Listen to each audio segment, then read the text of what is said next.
Окупанти хочуть зламати психіку Теймура Абдулаєва. Його мати Диляра Абдулаєва жаліється на нелюдські умови, створені її сину в російській колонії. Фігуранта другої сімферопольської групи у так званій справі про тероризм Теймура Абдулаєва знову перевели до штрафного ізолятора. Минулого місяця його також без причин відправляли до ШІЗО, попри сильний кашель і високу температуру. Вранці виявили коронавірус, але жодної допомоги він не отримує, жаліється мати. Абдулаєва тільки переводять зі штрафного ізолятора до спецкамери і назад в карцер.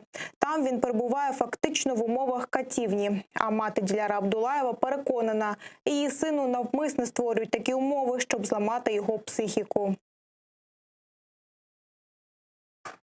Собственно, жестокая политика по отношению к моему сыну Теймуру продолжается. Уже загублено здоровье, нет иммунитета, наблюдался гипертонический криз, тяжело болел COVID-19. Не успел оправиться, его поместили в штрафной изолятор, где в карцере страдаешь не только от холода и голода, но в замкнутом пространстве в условиях враждебных, губительных ты совершенно один. Сейчас стали моему сыну чередовать СУС и ШИЗО, чтобы окончательно добить и психику.